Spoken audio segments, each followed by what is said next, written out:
Right. But if you're not ready, we can take a few minutes. No, I am ready. I'm just going to show you something. First of all, before I start, I'm writing a little booklet and it's called Honouring the Faery Realm. And it is so important to honour this realm as we've been told by the fairies. So I thought I would speak about fairies today.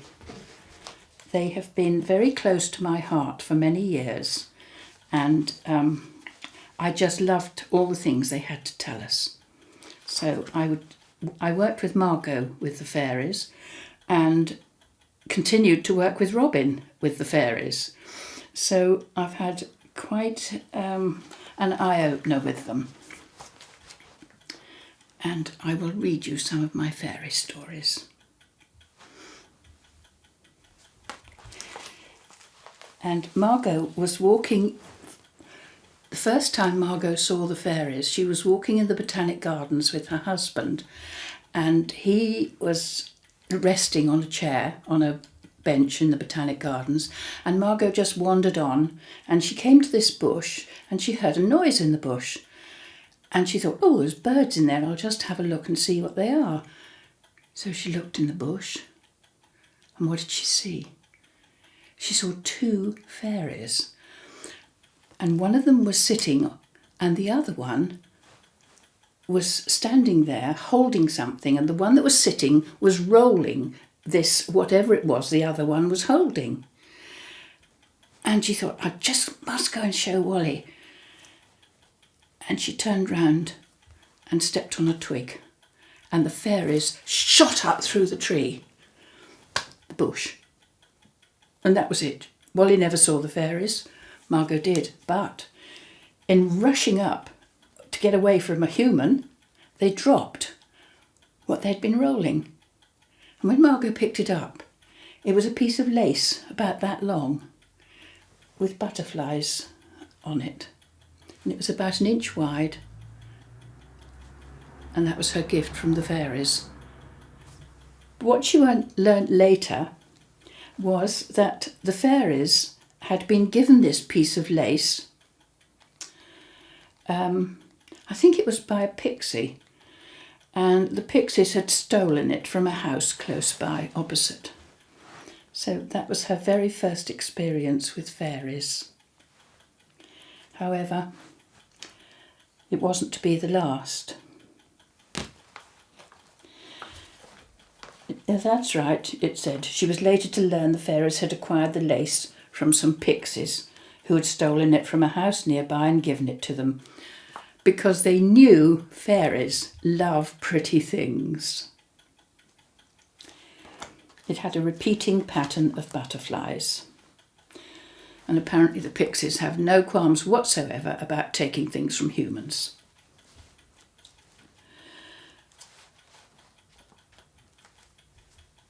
After this initial introduction to the fairy realm, she was to see and speak with many, many times, and was given to understand that fairies had been present at her birth. No wonder she was so gifted. This reminded me of the fairy story about Sleeping Beauty and of the gifts bestowed on her by that realm at her christening. There are so many hidden truths in those old stories that are no longer read to children today. I accompanied Margo on many journeys to communicate with the elemental beings, always to areas of natural beauty, here on the island. But my favourite must be what we came to know as the fairy pool at Modeston Mill. When we ventured there for the first time, it was as if we had entered a different realm, and even today when I go there and it's so altered, it's still so magical. It has you enter it off a road and you walk along this path and you just keep walking and you're surrounded by trees and water, and you suddenly come across this house with the pool opposite. And it's just magical. I've got a painting of it up I haven't got a painting of it here, but my friend Aurea did a painting of it, and it's stunning. I'll show you one day. Anyway, it was a spring day when Margo, Wally and I wandered along a quiet footpath in wild woodland, where, although there was evidence of habitation, we saw no one. There were numerous beehives overgrown with nettles and a half-worked allotment garden, with a spade leaning against a gate, but no sign of life. The undergrowth was damp and mossy. Primroses were struggling to show their beauty among the wild garlic and other spring green plants of nature. Walking deeper into the woods, we happened upon an old cottage covered with flowering creepers, where again there was no sign of life. But someone had been at work, because the land had been partially cleared here and there. A ladder was lying alongside an old black door, obviously shut for a long while, above which was a small window with fly-blown curtains. The panes were grey with years of dust, and I glimpsed 2 ancient glass-topped jars on the windowsill and felt the room had a haunting secret. Perhaps it was kept locked, because it seemed to be lost in time. Meandering past the cottage, we came across the pond, overgrown with small, bright yellow water lilies and large pink ones sitting on their lily pads. Still no sign of life, just the song of the birds in the woodland. Colourful dragonflies flew from flower to flower, settling for a moment on the lily pads, and bright red and blue damselflies danced here and there to music only they could hear. There were great green gunnera leaves growing to one side, giving shade and shelter where little creatures could hide. A rustic wooden bridge could be glimpsed at the rear of the pond, behind tall stems of water iris, reminding me so much of Claude Monet's paintings of his garden at Giverny. It was all very wild, unkempt, and somehow timeless. To one side lay a rotting upturned dinghy, almost covered with leaf mould, once used for clearing the pool perhaps, but now nature had taken hold and was delightfully doing her own thing. Beyond the pool, sight of a small stream and a host of golden kingcups keeping company with more gunnera. Beside the remains of the old boat grew a small conifer with fresh, new, bright green tips, glowing like little green candles in comparison with the darker growth of former years. This truly was a magical place, and fairyland indeed, neglected by mortals, but an enchanted place where fairies and elves have their homes hidden from human eyes. Suddenly, Margo heard a tiny tinkling voice in her ear. It was Doriana, who referred to Margo as half-mortal, and Wally and me as wholly mortal, and she hoped it was wisdom to speak with us. We welcome you and your companions to the place where only goodness is. I am Doriana, and I live near the large leaves. They provide homes for many of us. We know you like us and would never harm us. We wished you lived in the house. The people there do not give us the respect we think we deserve. The beautiful dragonflies are our pets who trust us. Most of these were the iridescent turquoise blue damselflies, but there were 2 larger ones with red tails, one of which perched for a long while on my ankle. I did wonder if a fairy child was riding him, but saw only the dragonfly. Doriana continued, "We play in the water lilies, and you may hear singing, which is our young enjoying themselves. I am very old, and I hope very wise. Our food is here. The water, the meadow sweet, and the yellow lilies are so good for us. Enjoy yourselves in your paradise, and we will provide you with the wisdom of the wild. You can see me now, all mauve.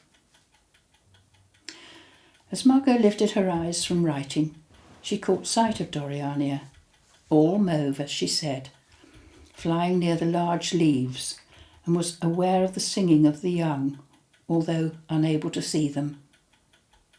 We were truly enchanted and marvelled at the wonder of communion with Doriana, who trusted us enough to share her words of wisdom. A very special day in my memory. It was not long before we decided to return for more magic from a fairy willing to speak to a half-mortal. I have been willing that you return to my kingdom. You are welcome, and those with you. I am Doriana, who spoke to you before. There was once a very old lady who lived in the nearby cottage. This was many years ago, when another queen was on the throne of England. She used to leave food for us outside her door, and in return we helped her with the work in her home. Since she died, no one has bothered about us. We live quite happily without the help of mortals, as our food is different, yet we appreciated her generosity. We only give help if we think a person deserves it. I have been here for so long, centuries have flown by, and because we are wise and have so many animals and insects at our command, we can find out anything we desire. The old lady was our friend. She often saw us. I shall fly now to the aid of a rabbit that is in trouble.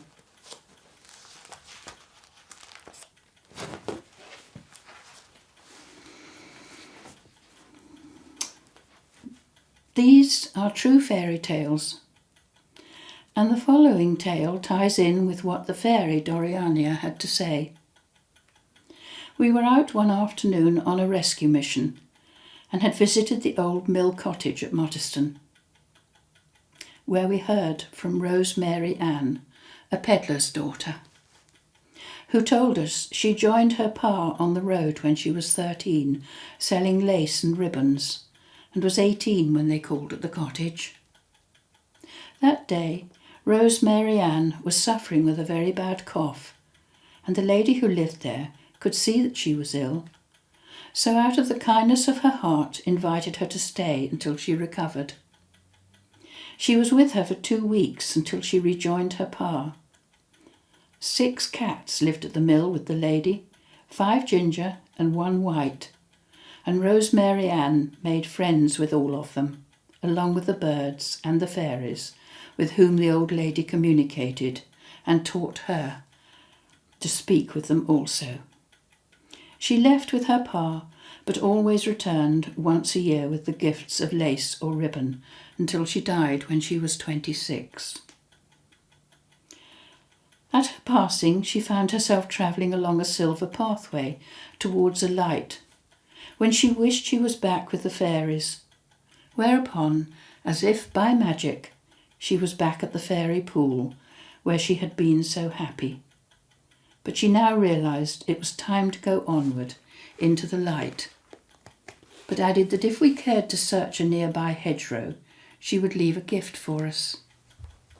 We searched on the ground and found a small china sleeping ginger cat, another apport for Margo's collection.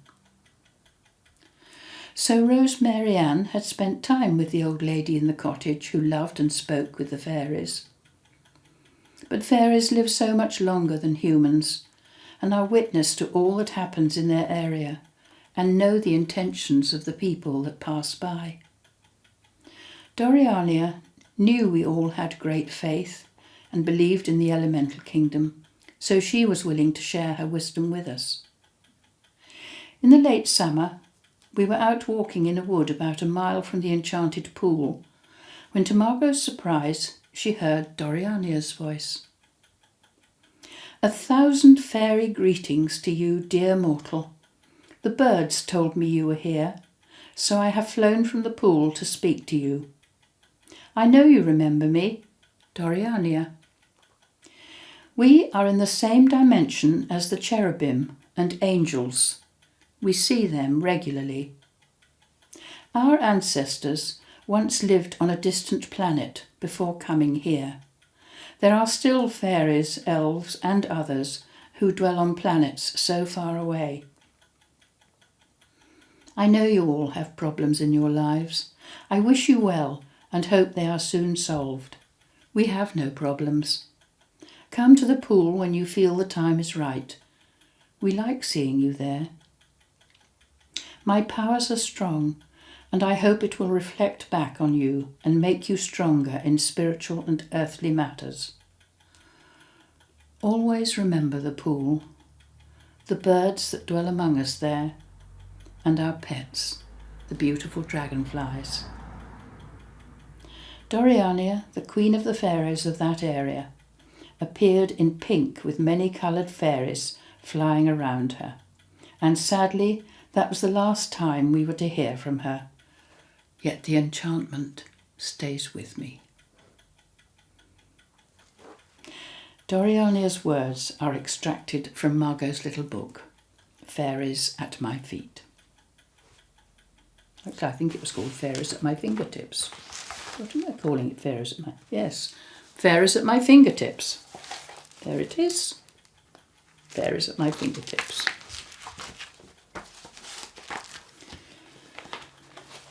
Some years later, after our first visit to Mill Cottage, Reg and I were living in Bryston, not far from the fairy pool, and a stream ran through our garden,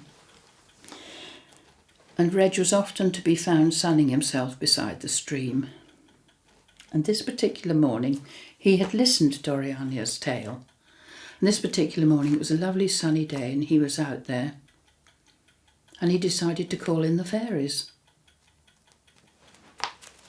So he's calling in the fairies, and suddenly, over the rooftop of our bungalow, came a big dragonfly. And this dragonfly came straight to Reg, and it hovered just above him, like this. And he said, "Hello. Hello, what are you doing here?" And he just held out his arm, and the dragonfly just gently settled on his arm and stayed there. And he said, "I just held my arm out, and it tucked its wings in and seemed to go to sleep." And there he was with his dragonfly, wondering whether the fairy was sitting on the dragonfly. Because he couldn't see the fairy, but he could see the dragonfly. Anyway, I drove up because I'd been out and we had a gravel drive. And of course with the noise, the dragonfly flew off. Reg called me over and he said, "You'll never believe this," he said. "I called in the fairies," he said, "and a dragonfly flew over the top of the bungalow and settled on my arm." I said, "Oh, yes." Well, I said, "I expect there was a fairy there, but neither of us could see it." Anyway, I went in the house to unpack my shopping, and I came out and he said, "It's just done it again." He said, "And as you came out, it flew off." So I said, "All right, I'll come and sit with you." So I sat down with him, and he said, "I'll try it again." So he called in the fairies and the dragonfly, and over the roof comes this dragonfly for the third time, and it settled in front of me on Reg's arm, and there it stayed until it felt like flying off. Now, I truly believe there was a fairy on that dragonfly, because 3 times he called the dragonfly in and 3 times the fairy came. So I could imagine it with its little reins flying on the dragonfly. So that was lovely. And of course Reg does have the faith to do things like that. So that was the story of Reg and the Dragonfly when we lived at Bryston.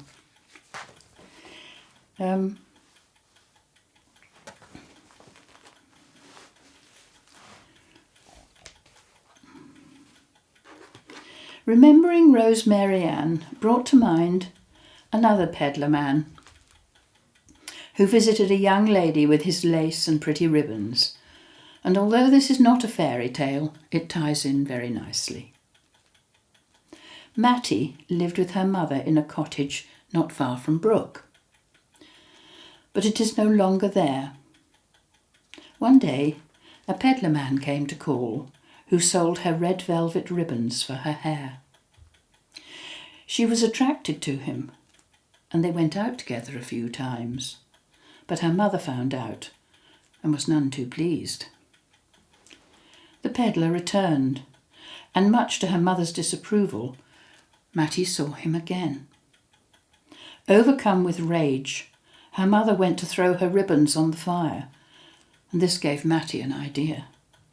She saved the ribbons, but started a fire in the house, and although the neighbours put it out, her mother died from the effects of the smoke. Matty went away with her peddler man, but the guilt of her mother's death remained with her. She called herself a child of sin because she had no father, and she herself had sinned. She was released after confessing her guilt and free to go on towards the light, but said she would leave her ribbons to be found by us. 2 old scarlet velvet ribbons, carrying traces of scorch marks. Yet another apport. And there they are. That is one of them. I had one and Margo had the other. And I don't know whether you can see, but there are traces of scorch marks on the ribbon just there. So that is Matty's ribbon, which I've kept all these years. Bless Matty. And scarlet ribbons for her hair. I shall never know from where came those ribbons. Scarlet ribbons for her hair. Words from the old song made famous by Harry Belafonte. We sang as we journeyed home, thinking how true it was, because we really did not know where those scarlet ribbons came. But they now take precedence in my box of very precious items.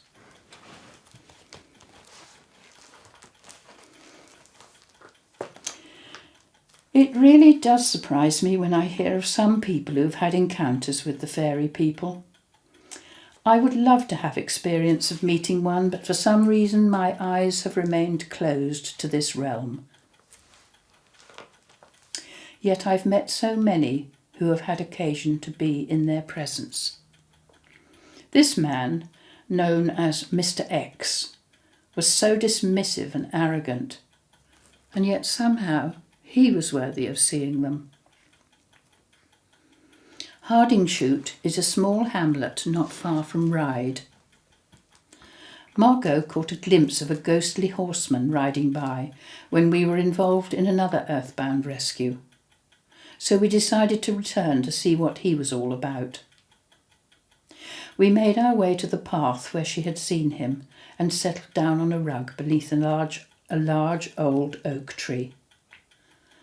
The day had not been particularly bright, but as we sat there the sun came out from behind the clouds, as it so often did when we were doing this work. Margo heard a man's voice saying he was far too well known to give his name, and we should call him Mr. X.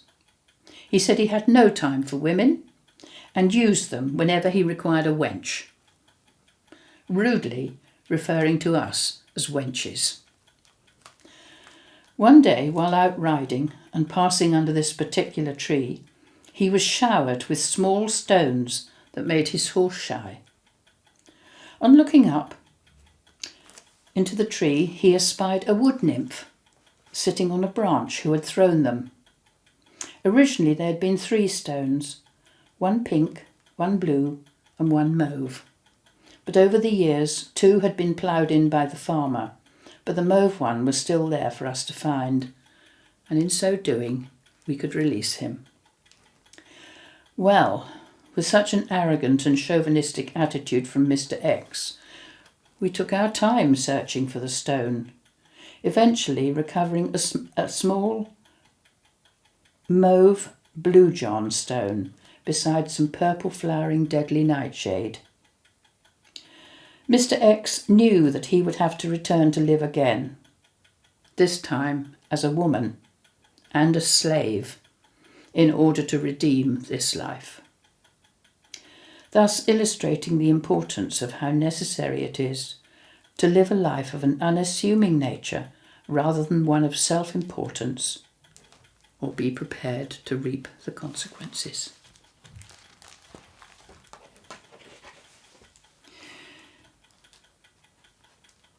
Although this is about the realm of fairy, Margo and I were also working with extraterrestrials from other planets and dimensions, and had received communication from a being calling himself Onel, who had been responsible for making marks in the wheat field at Arreton Crossroads. Apparently he had attempted to write his name and draw a map of the UK, which turned out in reverse. There are photographs taken at the time, but unfortunately not very convincing. Plenty of marks, mind you. And while all this excitement was going on in our lives, the fairies were still very much in evidence, and another trip to Hardingshoot proved to be very surprising. There is a path beside the pond where we paused for a while to watch the ducks, then wandered slowly on until we came across a tree with a blackened trunk that obviously had been struck by lightning at some time. And glancing up into the tree, Margo caught sight of a peacock blue fairy peeping out from a fir tree a little deeper in the wood. As the weather was darkening and rain was threatening, we returned to the car, where she was surprised to hear the voice of the iridescent fairy saying her name was Kemba. She already knew that we had been spoken to by her friend Onel on the previous day, and when he first arrived on the planet, he thought Kemba was one of Earth's people. She went on to tell us that the fairies in the area look after the ducks on the pond and sometimes ride on their backs. And while she was talking, a pale brown hen pheasant walked very slowly past the car, carefully observing us with her gentle eyes.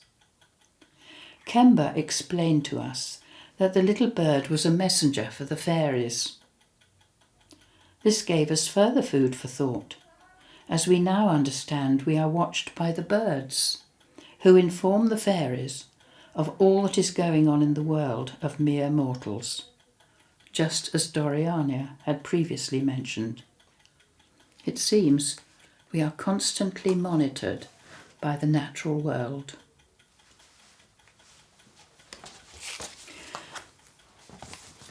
Not only were we in communication with the extraterrestrials and the fairy realm, but we were also hearing from a long-deceased vicar, Francis Bamford.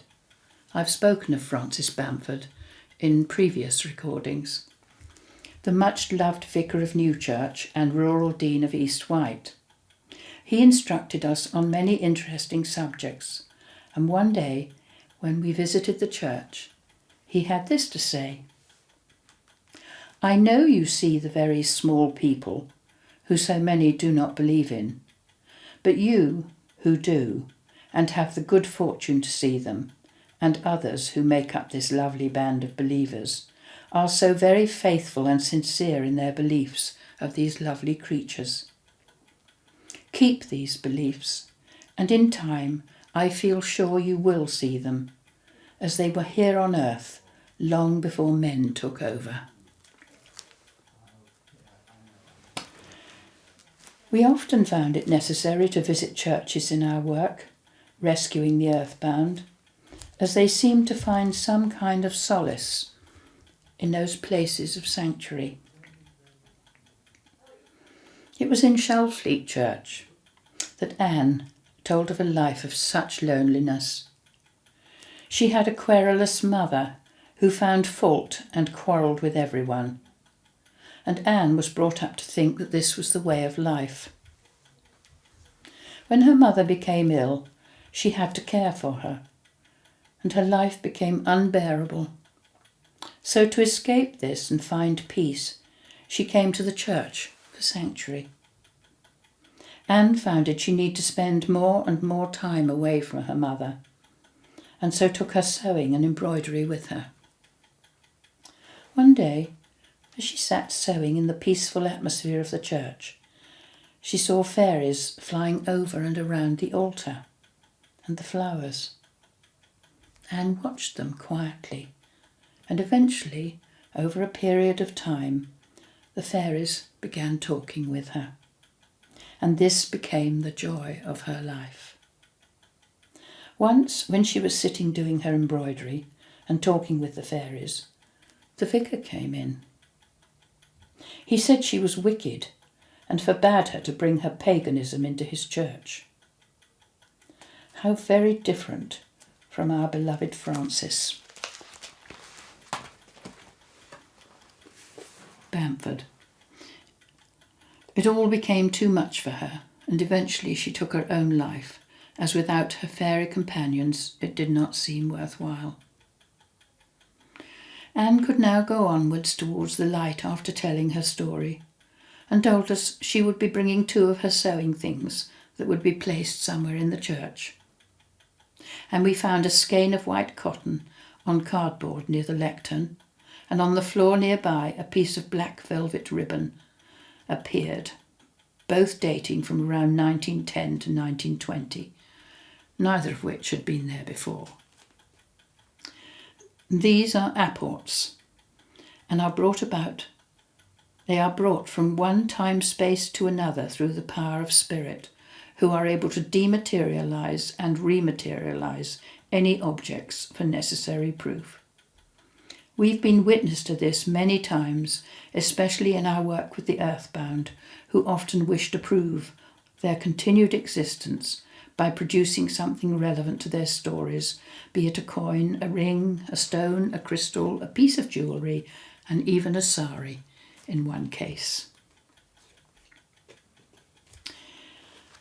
Another visit to the church at Arreton, and further denial by the vicar.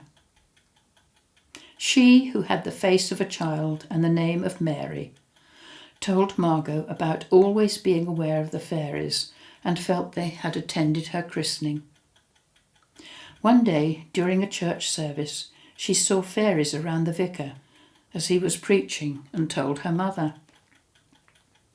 who reported this to him. Wrong thing to do. He told her that what she saw was evil and never to enter the church again until she denied them. She only went once more, and that was to watch her own funeral, where she saw the fairies again, so she stayed to be with them. But they had long gone and left her, and Mary insisted on the reality of the little people as she left to go to the light.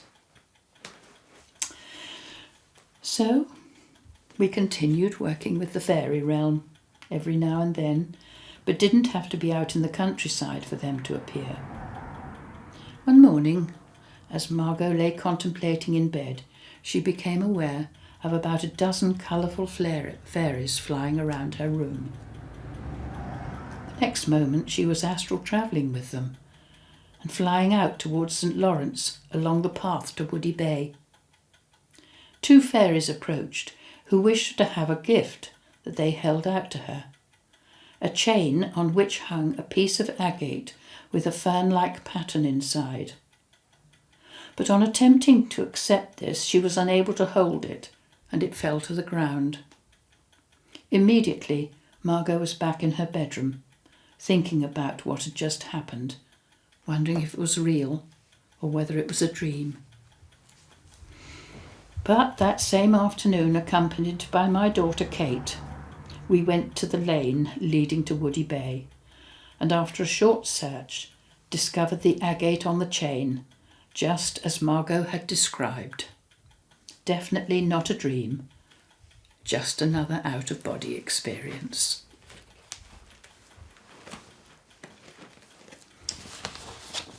Now here,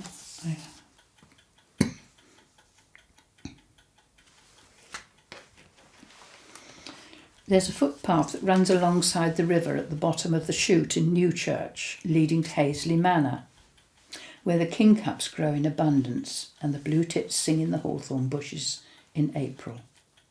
And here, on a bright spring day, Margo heard a man's voice saying he and Ivy had walked that way. And these were his very words. Ivy and me were out walking. If we'd not come, I might have gone on when I died, but I'm trapped. I used to set traps for mice. Couldn't bear them. We came upon a nest of baby field mice, and I took delight in killing them. They had no fur on them, so could have only been a day or two old. No sign of the mother. After I'd done this, I heard a sigh and someone crying. Ivy pointed up to a tree, and there on a bough, on the top branch, sat a fairy. She cried, "You have killed the baby mice. One day you will suffer. We all love the small creatures." The fairy then vanished. I laughed. "We're dreaming," Ivy replied. "We cannot both be having the same dream." When I died, after having a successful life without any suffering, I found I could not go onwards towards the light. The fairy was right.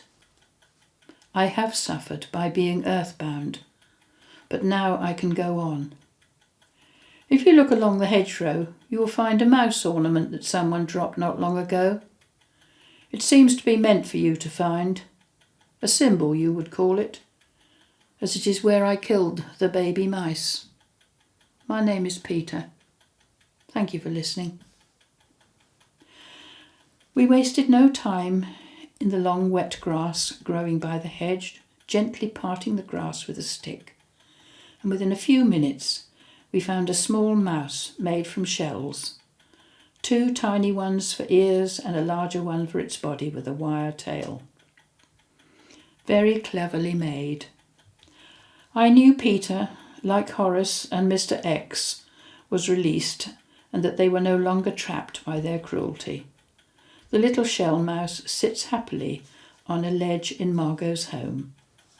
It appears that fairies have some power over us mortals, especially if they know we are cruel, as in the cases of these men who deserved to be earthbound for a while.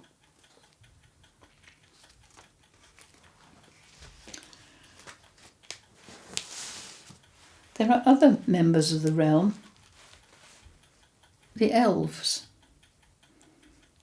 One day, visiting the fairy pond, an elf caught Margo's attention.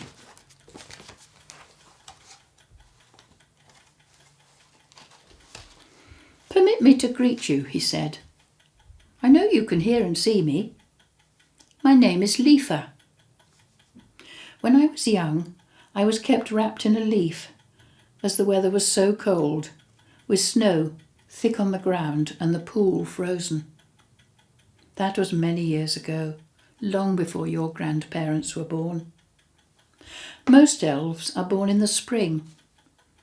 I was different, and I am a prince among elves. We dwell the other side of the pool in the thick bushes, away from where mortals can see us. Few ever have. You are very privileged. I am pleased you think this is a beautiful place. As to us, it is the only place we know. We know no other. Unlike fairies, we do not travel far. Our work is to assist the small animals and insects and enjoy the wild flowers that grow around here, so many and so beautiful. I know we are very fortunate being elves. I would hate to be a mortal. It must be a hard and bitter life to lead. The water in front of you is healing to touch, but not for you to drink. I must spend no more time in idle chatter. Work to be done. Enjoy the beauty around you. He gave Margo a wave of his little hand and vanished into the thick bush behind him. As Margo had sore on one of her knuckles, she dipped her hand in the water, while I took off my shoes and put my sore feet in the pool.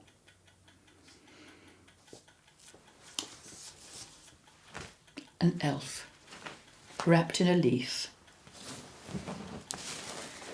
That's a fairy in a leaf there, by the way, that Aurea drew.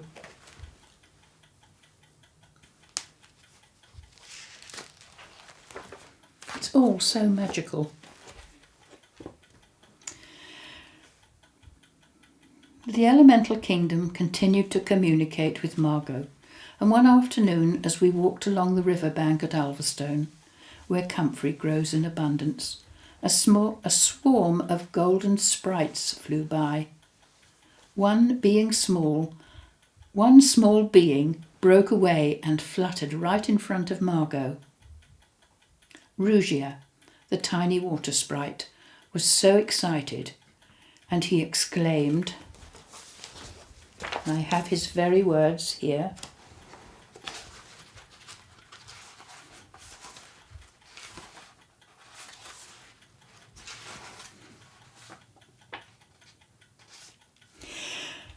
"You can see us! You can see us!" he exclaimed. "How clever!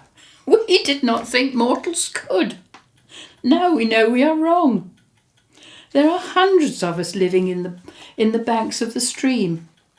We are water sprites and cannot be far from water for more than a few minutes.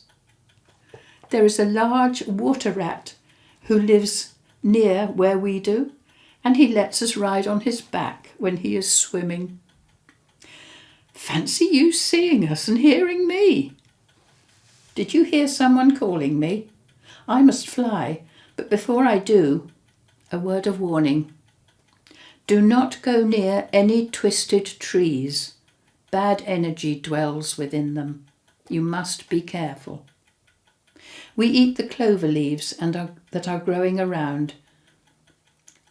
So please do not destroy any. I must go." And Margo heard voices calling that sounded like Ruggia, so we presumed that was his name. Sprites are even smaller than fairies, and she found it interesting that he was so surprised and excited she could see and hear him. This water sprite seemed far more childish than other elementals, but very sweet and gentle. And she said, "I will take his advice and not go any near where any twisted trees are, and will never destroy clover leaves." So that was Ruggia. So many, we are so blind with our vision. There was another time when we were walking down that same path in the winter. The day was bitterly cold. Broken ice lay on the ground. The stream was fast flowing and swollen with heavy rain.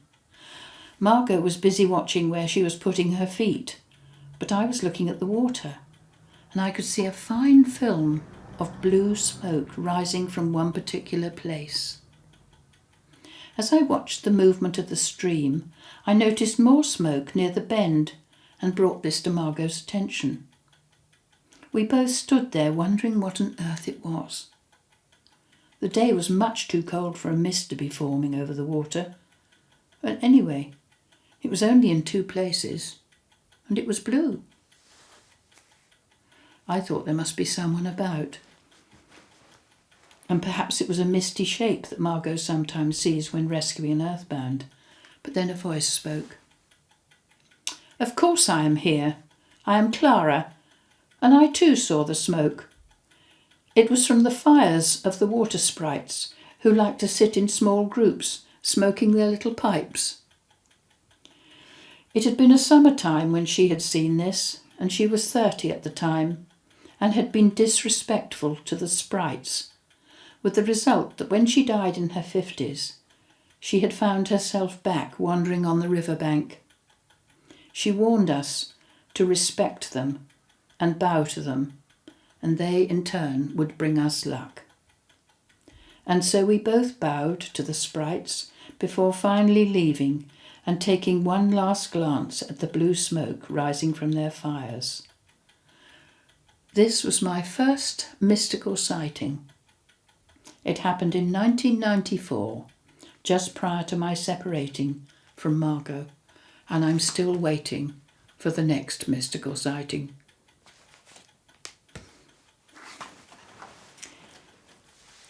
Now, I want to tell you, it was amazing that, it was just a trickle of the stream bends round, and just before the bend, as I was walking down, I could see this blue smoke, fine trickle of blue smoke coming up. And I just thought, what on earth is that? Now I know. There's so much magic around and under our feet, and we don't even see it. Anyway, I'm going to tell you about a dream I had.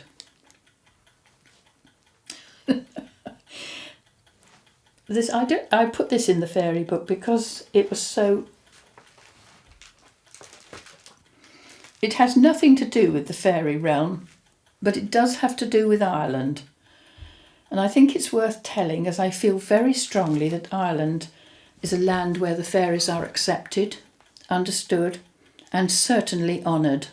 They are still honoured in Ireland. That is why I call this little book that I'm writing Honouring the Faery Realm. And as the sprite said, bow to us, respect us. And I do.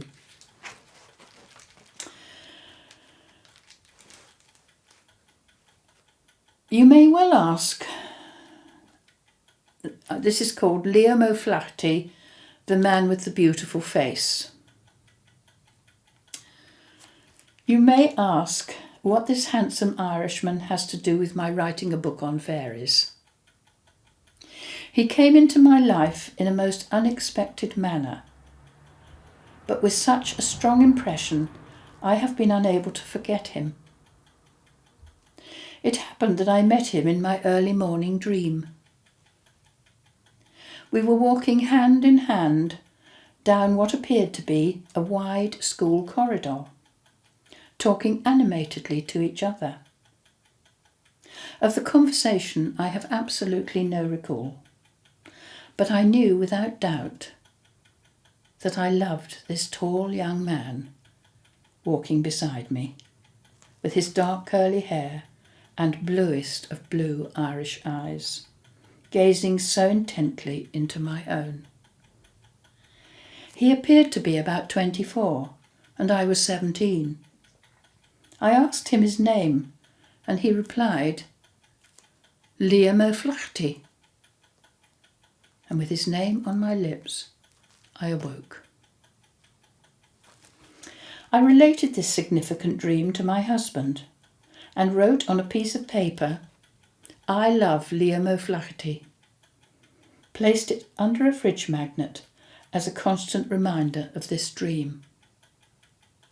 I contacted my magical friend, Mary Madison, in Ireland, to inquire if she knew anything of this handsome young man, but the name meant absolutely nothing to her. But she did say that if she found him, I wouldn't get a look in. So that was the end of a lovely dream. Or so I thought. A year or so later, I had occasion to go on holiday to Ireland, to West Cork with my family, and I stopped on the way at a shop called Avoca, which is on the very top of a mountain pass. It's a beautiful shop, and it sells beautiful Irish clothes, woolen clothes and wools and absolutely everything Irish. But it also has, it sells books. And of course I didn't look at the clothes, I went straight to the books.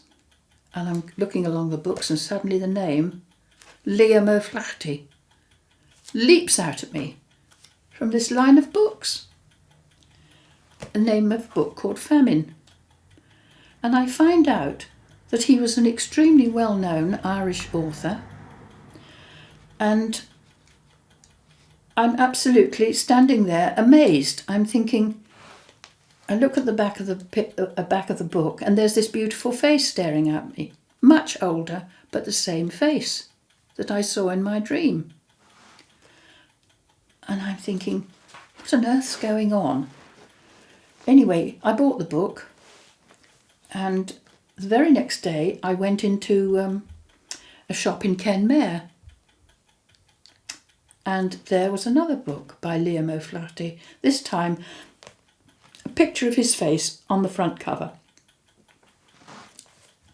And it was called The Letters of Liamo Flatty, so I bought that as well. However,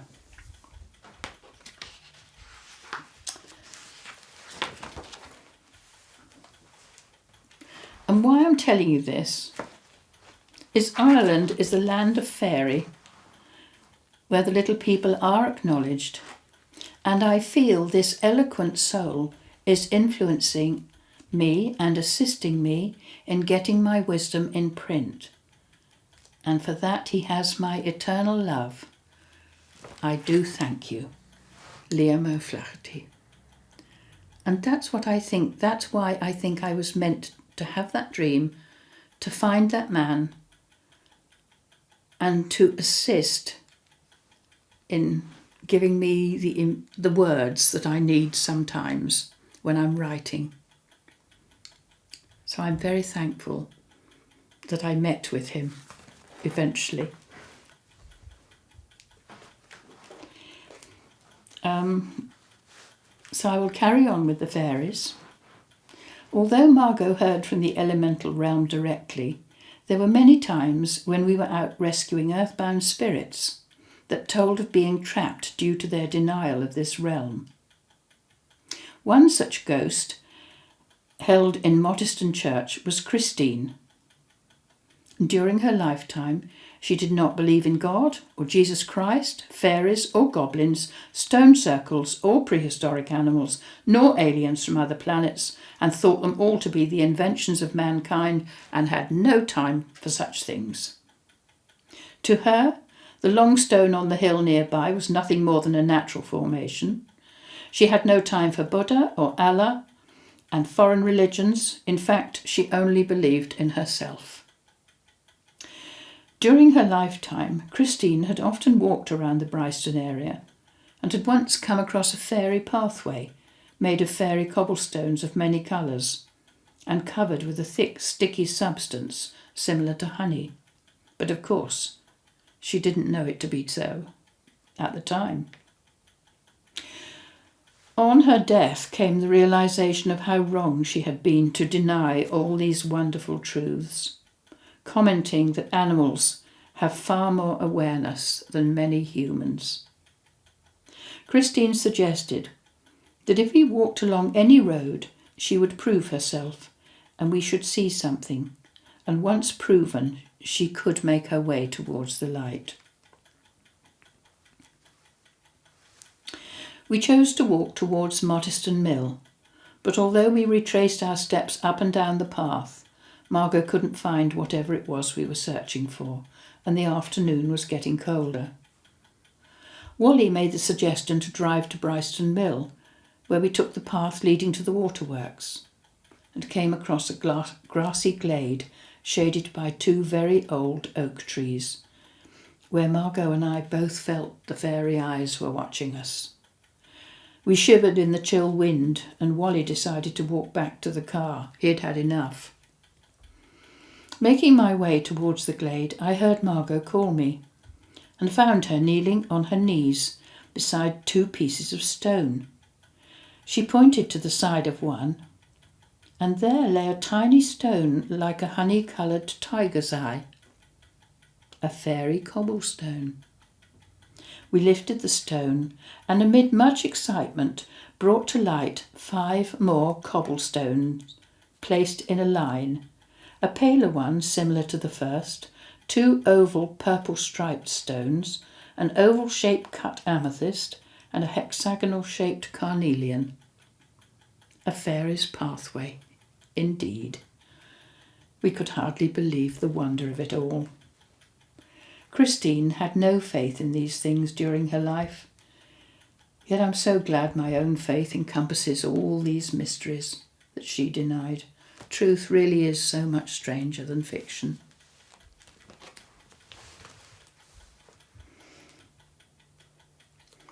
I remember spending a warm sunny afternoon walking with Margo and Wally in the dappled woods at Calbourne Bottom, where she witnessed fairies flying around the trees, 1 silver and 2 green.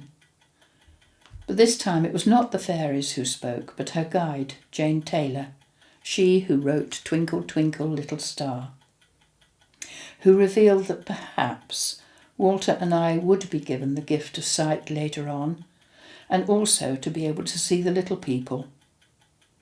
This gift would be given either by the fairies themselves, our own guides, or the great light.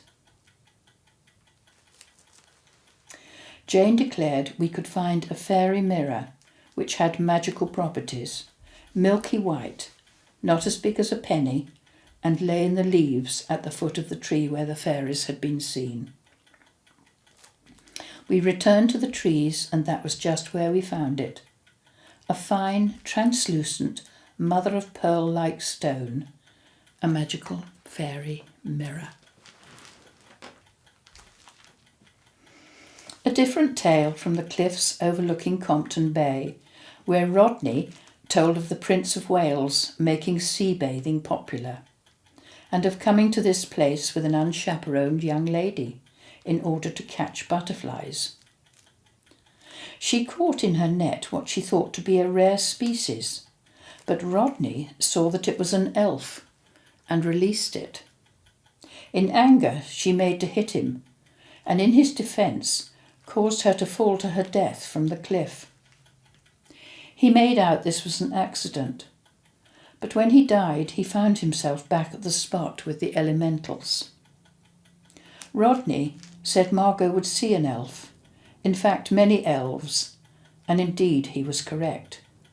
She caught sight of one as he lay basking in a leaf, bright green, the colour of a cricket, and when he caught her looking at him, he moved away very rapidly as she beckoned to Wally and me.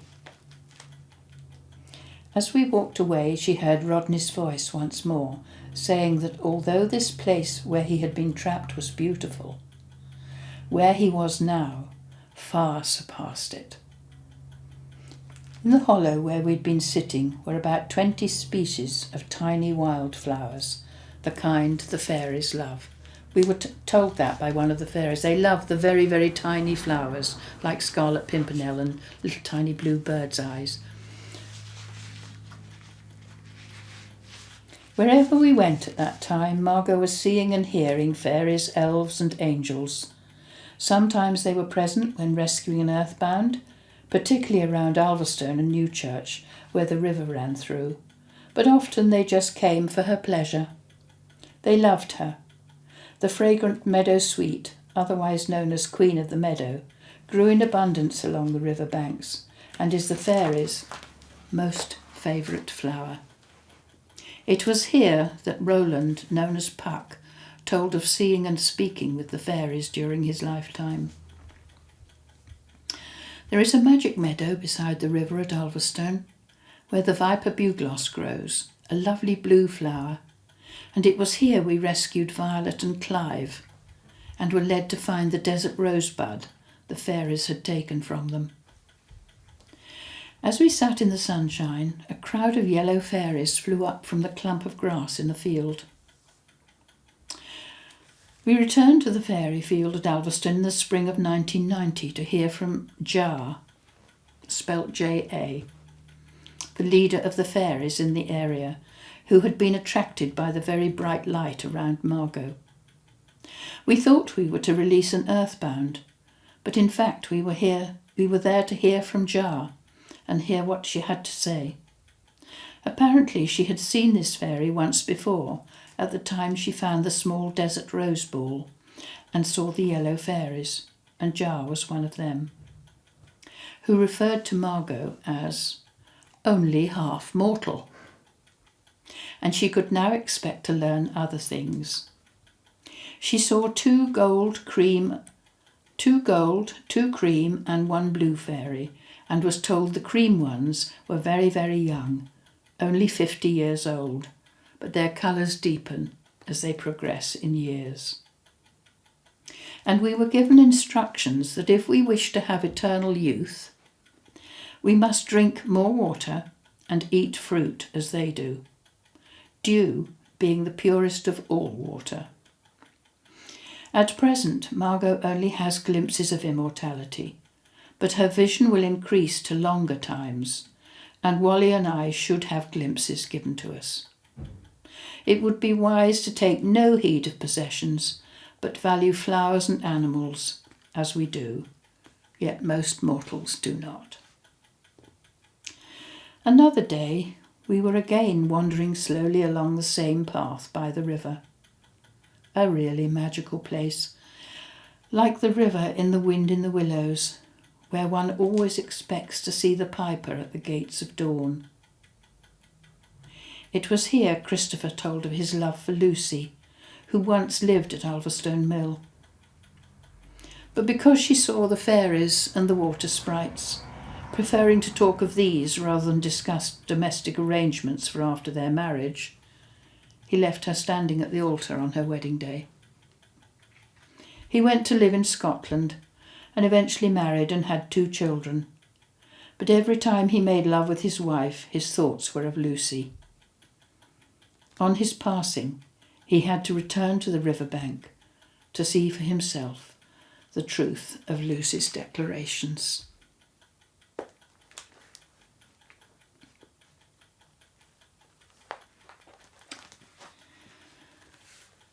Sometimes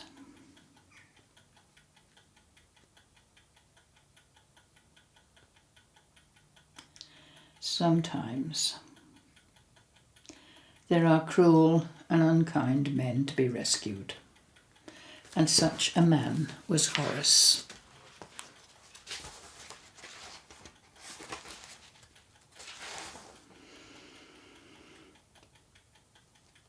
Far be it for me to complain, yet I cannot believe what I see. 3 people who believe in fairies. I salute you.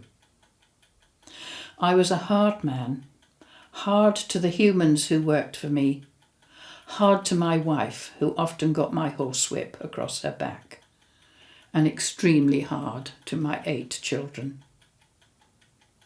They learned at an early age to fear my footsteps. I used to come here daily to shoot. One day I went to shoot a rabbit. A small creature tried to protect it, and I realised I had shot a fairy. It was blown to bits. Yet further along the path I saw the same creature alive and well. I picked up a piece of wood and beat it to a pulp, to find it was whole again, unhurt and very much alive. I then became haunted by them and tried to kill or injure them with no success. I set traps. It became an obsession, yet I never caught one. My name is Horus, and one day, after a few ales in the inn, I mentioned this and was laughed at. A fight broke out, and several black eyes and broken noses were given out as mementos for laughing at me. When I died, I found myself going towards a light, when a voice rang out saying how cruel I had been, and I would remain on this path until I saw folk who believed and cared. Many years have passed, and now I am free. If I return to live again, I vow I will be kind to humans and animals and never fire a shot. Thank you for helping me. So that was Horus. So take heed, you men who live for the shoot. This is what is in store for you. if you do not see the error of your ways. We visited the church on the hill at Brook, where an angel sprite made itself known. There are hundreds of them in churchyards, yet they are smaller than fairies, and their task is to assist in helping spirits who are distressed or concerned about what is happening to their bodies in the churchyard. It seems that unseen help is available everywhere, and we are constantly under supervision.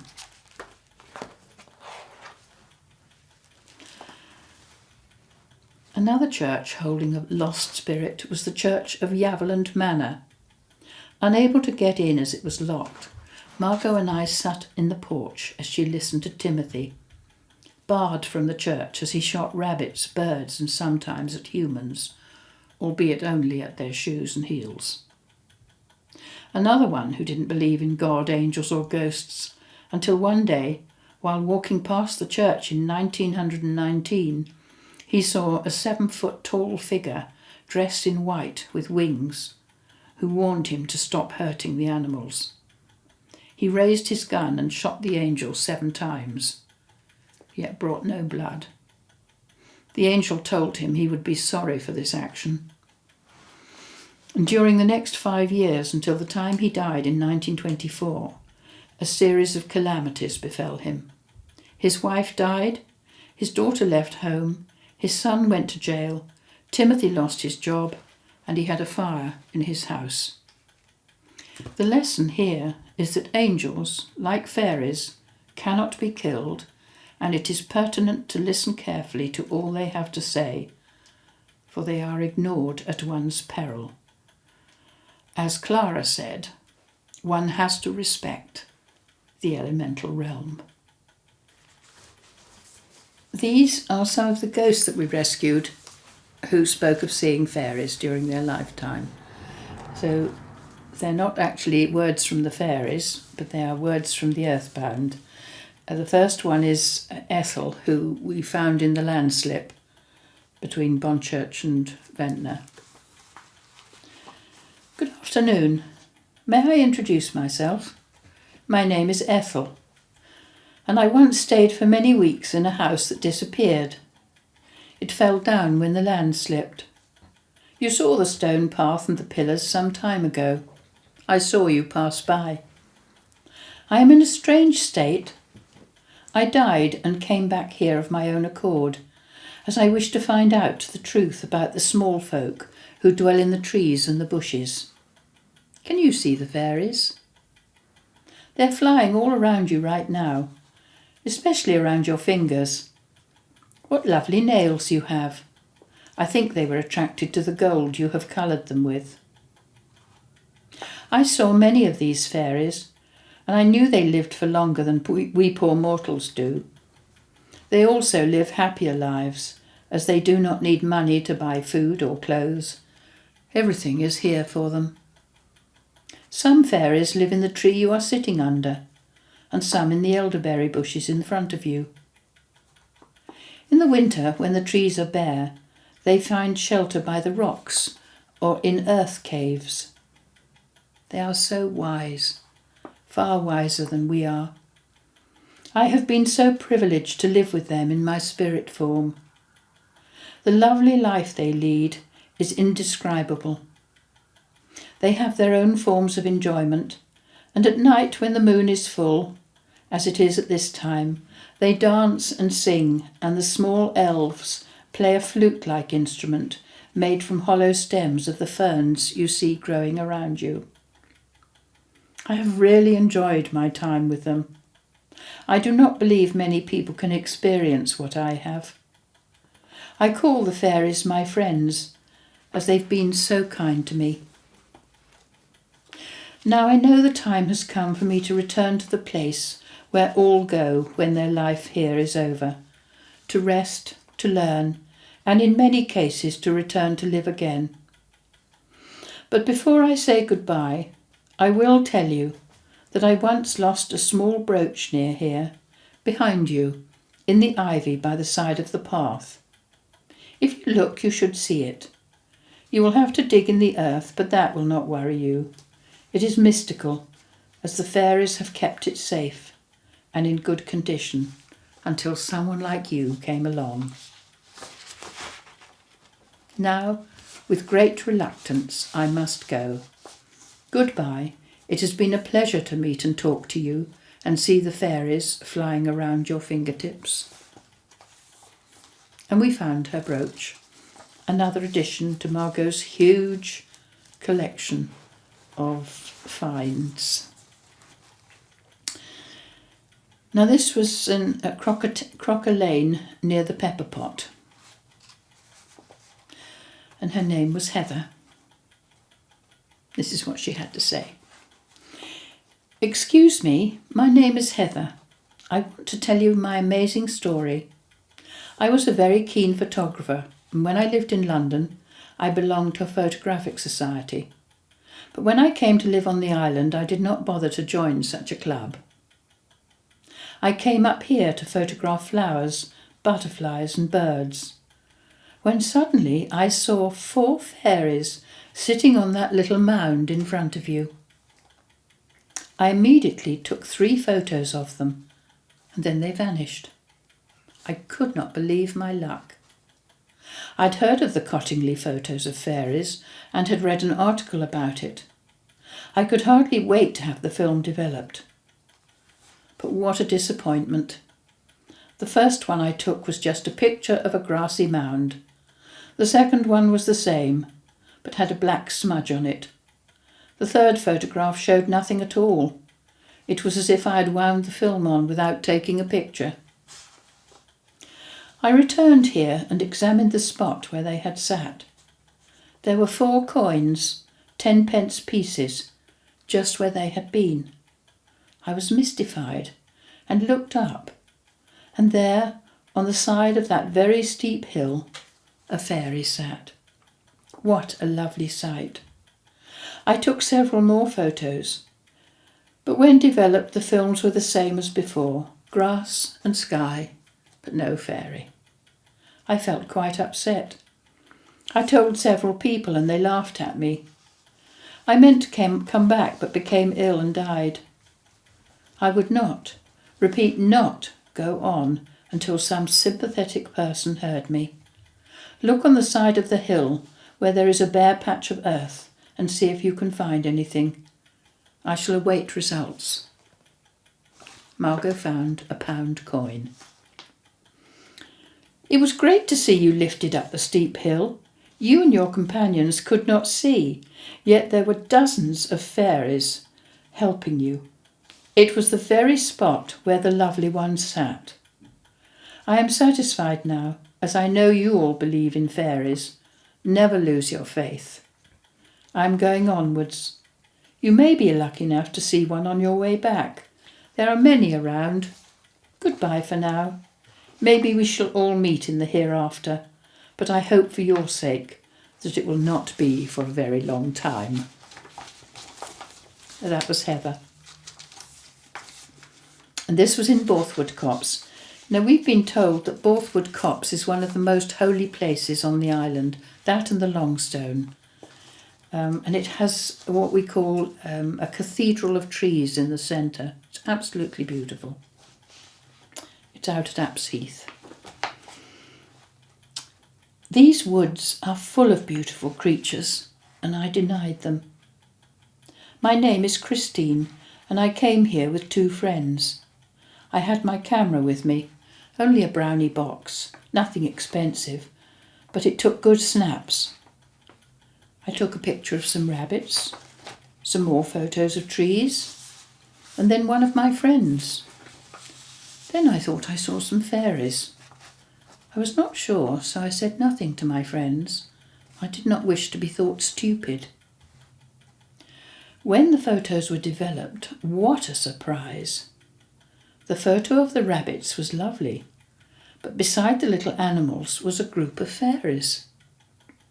One I took of the trees showed little creatures about 3 feet tall, in silver suits, and the snap of my friends showed an angel standing beside them. I was afraid to show anyone the photos. When my friends asked me how they had come out, I said it was a dud film. I kept them hidden for a month or so and secretly looked at them, and then I burned them. I was sorry I did this, as when I died, I was told I had been shown proof of many things, and I had willingly destroyed that proof. I realised that you see and hear and are not frightened to admit it. I have had to wait here until I could be heard by someone who would understand, as there are fairies and angels and other strange creatures. All are very beautiful and worth acknowledging. Now I shall travel onwards. Thank you for listening to this stupid woman who could not accept what was shown her. I wish I could have seen those photographs. This was in a little church in St. Lawrence. And it was an elf in the church. Do not be afraid. I am quite safe and a gentleman. Although I am caught up in limbo, I think you call it. I know it is most unpleasant. We used to live on the other side of the island, and my wife had been ill for some time. I thought if I made a pilgrimage to every church on the island to pray for her, she would be cured. I had the faith. One day I came here and sat alone praying, when I heard a voice. It was from a small elf-like creature sitting on the edge of the altar. I wonder what the vicar would have said if he'd known. I stared at him, not believing my own eyes. He said he had heard me praying and knew the cure for the lump that had caused my wife so much worry. He said she must eat the petals of the common daisy several times a day. He then bade me farewell and vanished. You can imagine how surprised I was. My prayers had brought the elf. My wife ate the daisies as he had prescribed, and in 5 weeks the lump had gone. She felt a lot better, as the worry had gone as well. We did not visit doctors. We believed prayer was the answer, and in this case we were right, and she outlived me. I am trapped here because I came back to pray in a selfish way. Prayers are not meant for material possessions, so I have to pass on this message. I am so pleased you heard me, as I was getting tired of waiting. Now the gates of heaven will open for me. Thank you, and God bless you.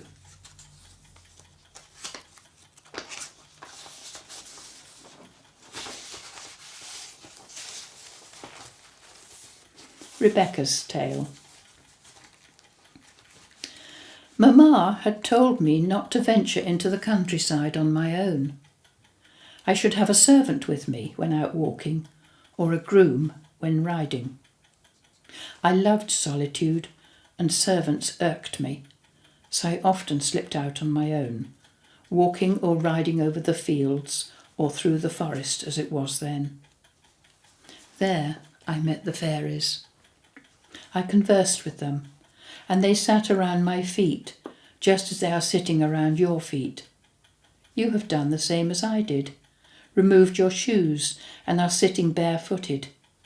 That is why the fairies are there. They hate shoes. I believe they are frightened of them, especially if they contain leather. They told me that they do not approve of human beings using skin or fur for adornment. I fear I was a hypocrite, as I told folk I did not believe in fairies, yet they were part of my life. I shunned people apart from the family servants. At dinner parties I feigned a migraine or acted out the vapours very realistically.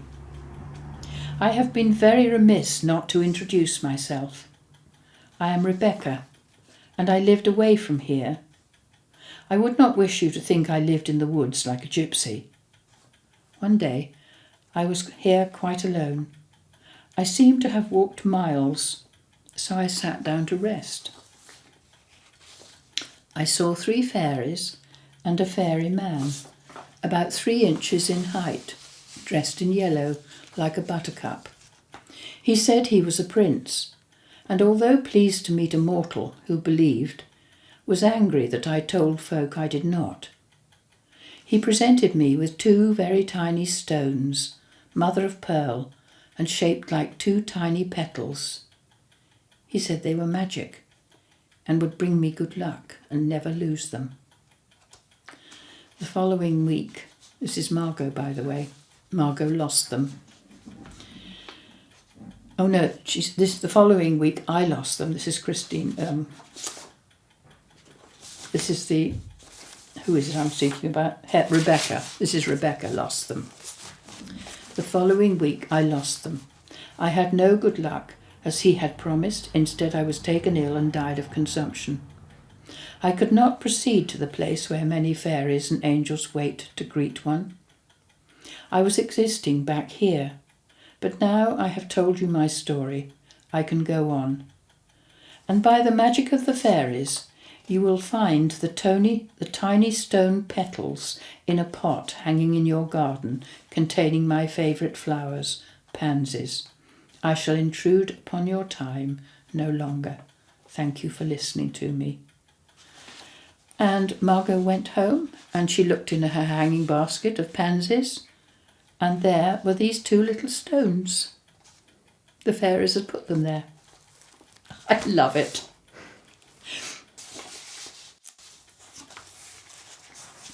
This one I'm particularly fond of because of what happened to him. We were at up by the mast near Chillerton, and this man spoke to Margo. To be trapped is bad enough, but so many miles from home is terrible. My name is Tony, and I came from Sydney, Australia, to the Isle of Wight, to try and trace where an ancestor of mine had lived. He was transported for stealing a sheep. On the plane, I sat next to a Sheila. As you know, the Australians refer to women as a Sheila. Well, they did then. Who was reading a book on fairies, and we got talking. A load of rubbish, I told her. Fairies were for kids. She said she believed in them. I just laughed and thought, typical Pom. I came to the island after having a good look round London first. Didn't go much on it here, too dull and too quiet. I was never one for the country or the outback. I loved city life. I wandered around camping and talking to some of the folk. Found lots with the same name as my ancestor, but could not trace where he lived. I met people who thought I was mad. They thought Aussies said fair dinkum all the time. I got tired of hearing it. Several people spoke of fairies, strange folk on the island. I came up this path and sat here to rest. It was a hot day and I fell asleep. I awoke to feel something sharp digging in my arm. A wasp, I thought. Then I saw about 20 thorns digging into my flesh and jumped up and pulled them out. I heard laughter and saw wretched little fairies, beastly creatures, just taunting me, making me admit I was wrong. Okay, I admit it. I saw about 30 of them, about 3 inches high. I continued my walk without seeing any more, but their laughter still lingered in my ears. I returned home to Sydney with a very different idea from when I left. I died of a strange illness soon after, and soon found myself back here where I had seen them. In the grass by some leaves is a coin I must have dropped. You may find it. I will go on now. The light is bright in front of me. Thanks for hearing me. And we found a 2-cent Australian piece.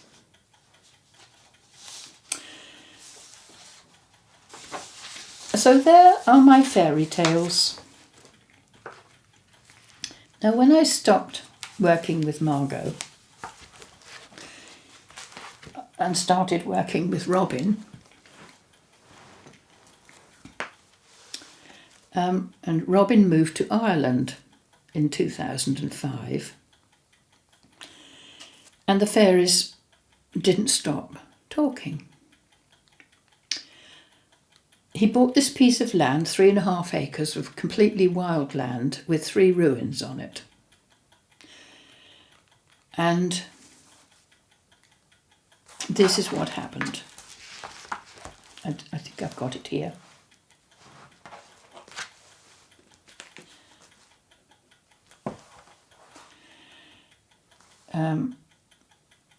The first thing, Mary Madison, who was also living in Ireland, of course, came to see this piece of land.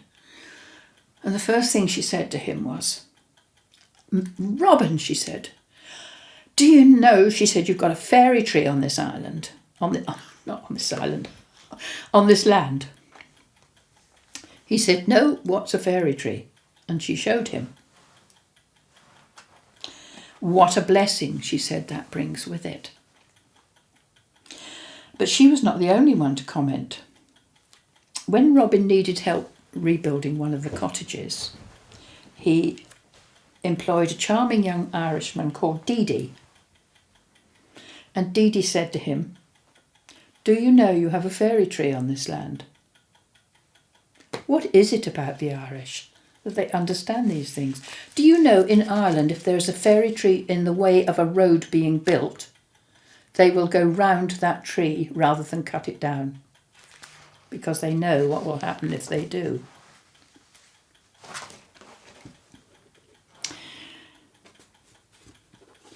And I just wrote, the Irish have an innate understanding of the nature kingdom that most people in the West have lost.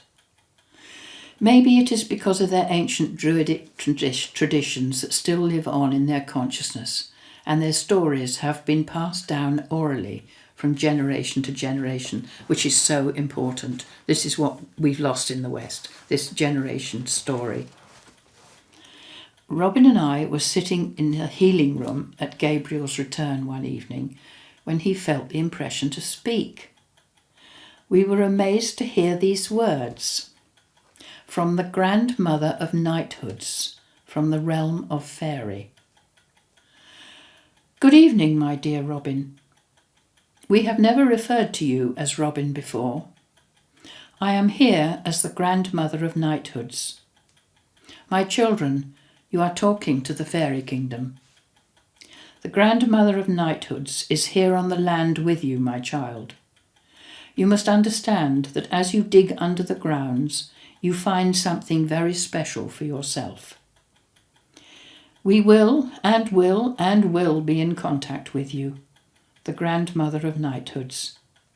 My child, we have waited for millennia for you to come here. There is much to be done on many different levels. You must understand that the agenda for us is not the same as for you, but we are part of the same. So therefore we can project whatever one needs for the other to be able to work." And the next few words made reference to the fairy tree on the land. "You must understand that the tree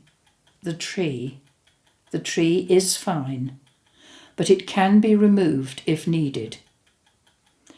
It must be removed for your living purposes. We understand that you must feel circumspect about this procedure, but we have given you permission to do so. Plant another one for our purposes, and we will move there for you, my child. My child, we will continue with you at a later date." Well, Robin did build his new home, and it was understood that maybe the tree stood in the way, but as it happened, it was far enough away, and it stands to this day. And one Sunday afternoon, I spent the whole of the afternoon clearing the brambles, because this fairy tree was absolutely covered and surrounded with brambles, and I spent the whole afternoon clearing the brambles. And in the evening, it had a lovely the main trunk of the fairy tree was at an angle like that because the westerly winds had blown it so that it was leaning like that. And all this was covered in moss. And so at the end of my clearance, I just sat on the moss, on the trunk, and spoke to the tree. And it was so peaceful. There was nothing around there, and I was just sitting there. And then later on that day, as we sat for communion, the following words were received. I thank you so much for clearing the element of my boundaries. My children, I am the realm of the tree. We welcome you. You have entertained a clearance there. What this point has been is an elongation for your elementals to move out into the spectrum and speak not to man, but to nature. Nature has been prolific in this area that has been constructed for nature and not for man. It is now the purpose that man can enter into this nature, and this is the first child that understands that nature can manifest with man. This child that sits and speaks is part of this process. It is going to allow man and the kingdom to unite with nature and understand what this is. This tree can manifest itself in many ways, and the energy frequency of this tree will be manifest on this land should you choose to move this portal point. This can happen within 50 metres of the boundary of this tree. May I bless you and thank you for the kind words and thoughts you presented to us today as you sat and spoke on our tree.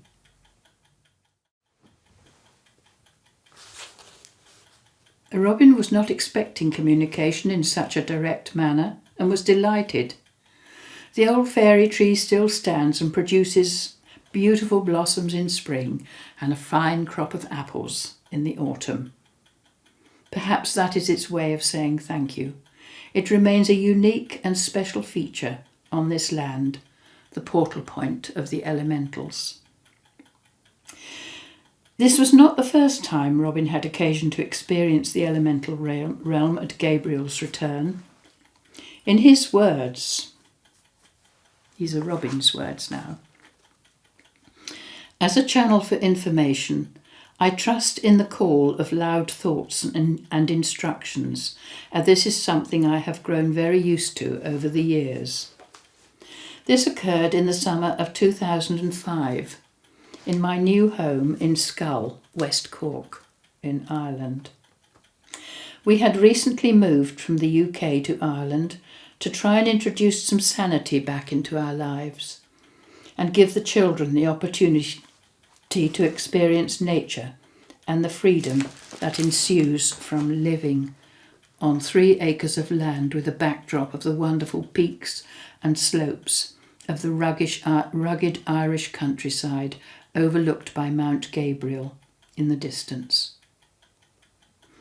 And in the far distance, the west is Dunmanus Bay, which glistens like 1,000 sparkling mirrors on a sunny day, and spectacular flaming sunsets in the evening.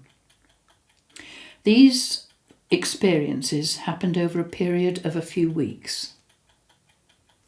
The day we moved into the property, we had the removal lorry place all our worldly belongings in the workshop that was the only dry building of 3 on the land at the time, as it had a roof. Trials beset the day.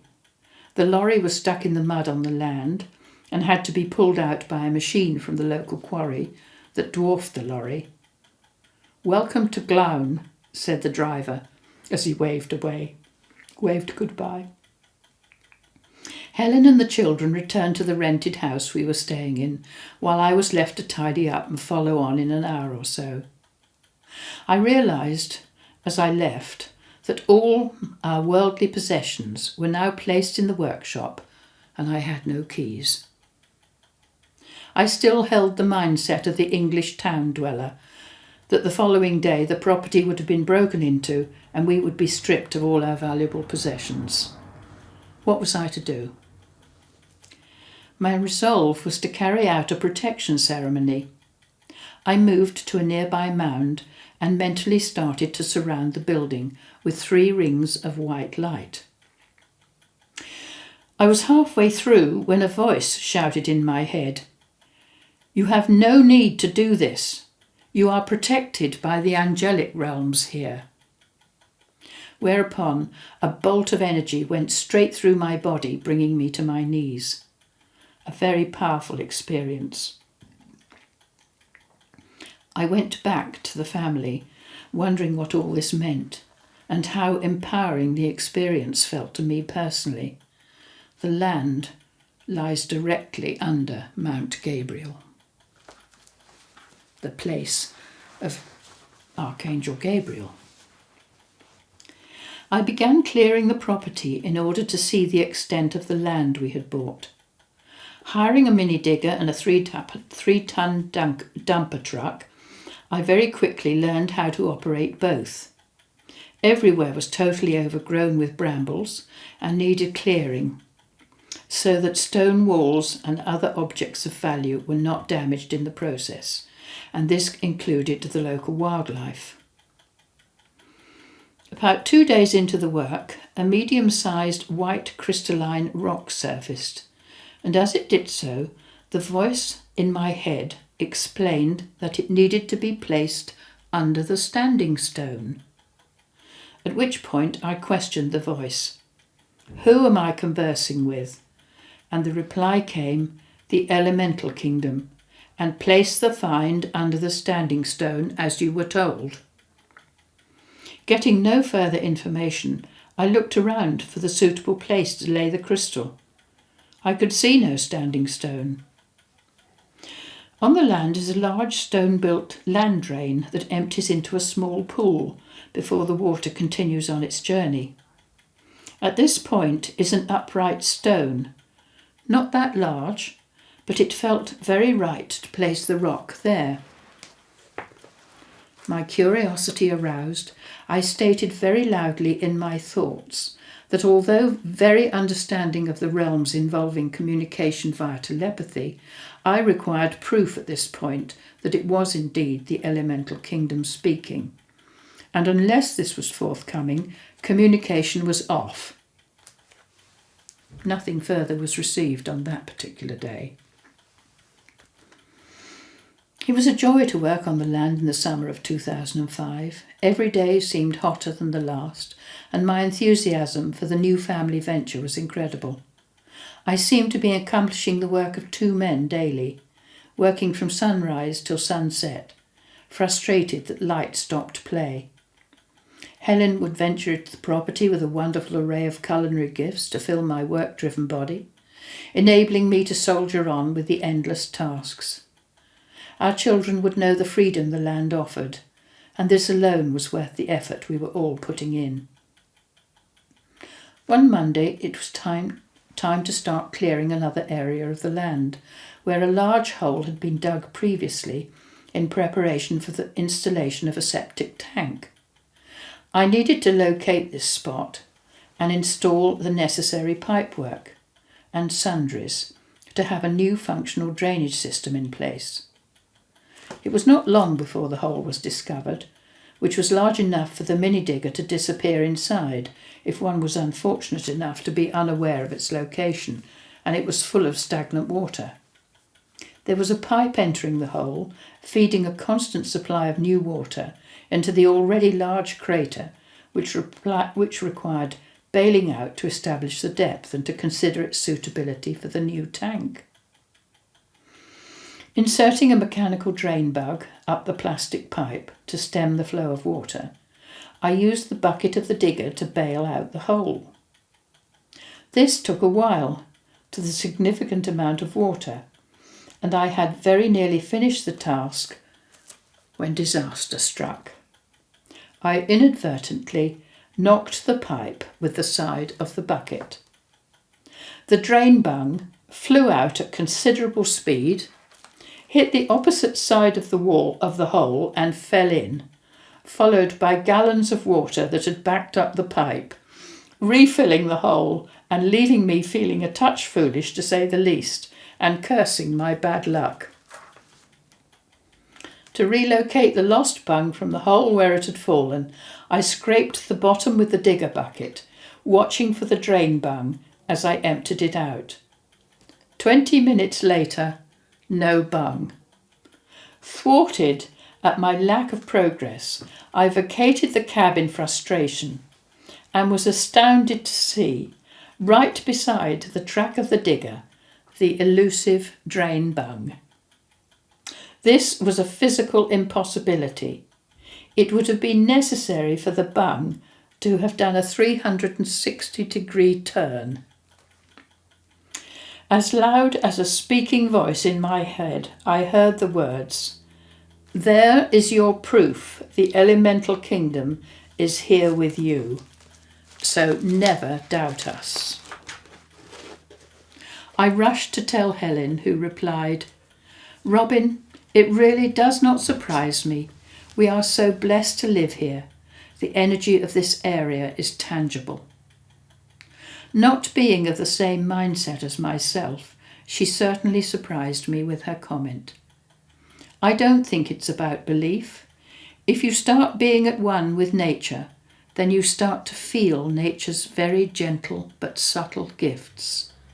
The communications have not ceased. The loud thoughts are a constant at Gabriel's return.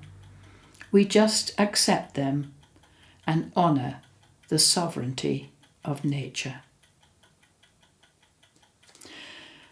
The recovery of ancient wisdom, Celtic and fairy lore that has lain dormant in the mindset of modern man could initiate the rediscovery of oneself in a very different and special way. The truth that has lain dormant in the cells of the human being would make them literally sing with joy. This lost knowledge could potentially rejuvenate your soul. Ireland seems to have a true connection with nature. Maybe this is why Robin had to go there, to reconnect with his true self and allow the new knowledge to be voiced in prose, verse and song. Storytelling is still a very important part of the culture. It is a way of captivating the heart, and after midnight, the bewitching hour, is the time when one can speak openly about experiences with the little people, the leprechauns, the fairy realm, the power of the standing stones, and those enigmatic men from the stars. When your eyes and hearts are open to these magical beings will appear and tell their stories too, sharing their long-lost wisdom with half-mortals such as Robin, Mary, and Margo, as the realms refer to them, and to whom I have been privileged to listen and write their words for others, so they may begin to understand that there is much more to life than meets the eye. That and those are my stories of fairies, which continue and continue and continue. I thank you for listening.